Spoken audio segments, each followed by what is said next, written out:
Now we're going to learn how to mobilize your scapulae or shoulder blades. They need to glide on the rib cage for proper range of shoulder motion. So first, the starting position, Jessie is on her hands and knees. I'm actually going to ask her to walk her hands back just a tiny bit. I recommend you do this one in front of a mirror. It's very hard to tell when you're in the right position.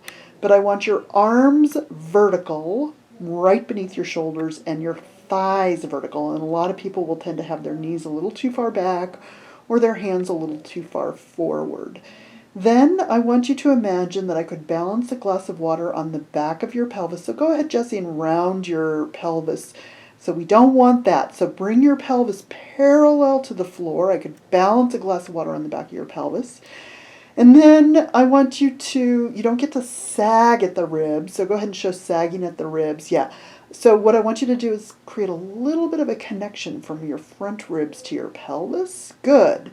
And then I want you to imagine that I could balance a book on the back of your head. So most people will either have their head their chin too lifted, go ahead and show that, or their head dropped. Good. And we don't want either of those. So you want to be able to balance a book on the back of your head. She is looking down at the floor. Now, maintaining this alignment, I'm going to come around behind her. She's going to allow her chest to sink. Let me show it from side profile first. She's going to allow her chest to sink toward the floor, locking her elbows straight. But the key is where she's moving. We're going to show you this on her back. So go ahead and bring your shoulder blades apart. She's going to round her upper spine ever so slightly forward to really move her shoulder blades apart. And then she's going to sink her chest and let her shoulder blades glide together as if my finger were between them and she's pinching my finger. And then she's going to pull them apart, pushing away from the floor. She's not moving her elbows at all on this one. And keep going. Squeeze them together and glide them apart. And this is your shoulder blades moving on the rib cage. Many of our clients have adhesions between their shoulder blades and the rib cage, and they don't glide smoothly.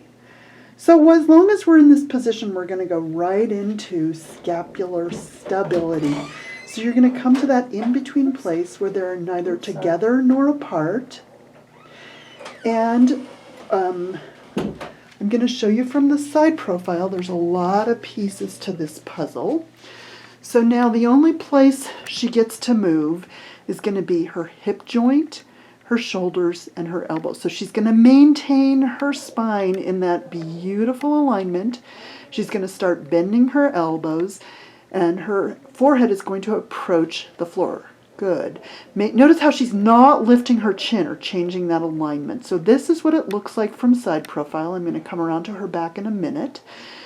And Jessie, show them what it looks like when people pitch forward, because we see this all the time. So that's not what you're doing. I want you to maintain your hips right over your knees.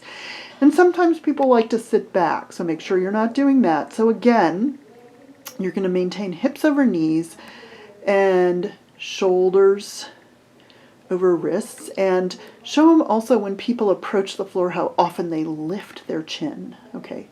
So we've shown you all the things not to do. Now we're going to show you what we do want you to do. I'm going to come around behind her again. So remember, we just did scapular mobility where they move. This one is just the opposite. So she's going to do all of those things we just showed you, but notice how her shoulder blades this time are not coming apart or together, but maintaining that stability. So this is really important if you want to pick up a heavy object or carry a heavy object or push something heavy. You want the stability of your trunk to be transmitted to your shoulders. And that stability is transmitted through your shoulder blades, not moving on the rib cage. And she's making it look really easy. I recommend that you do this one with somebody's hands on your shoulder blades when you're first learning the exercise.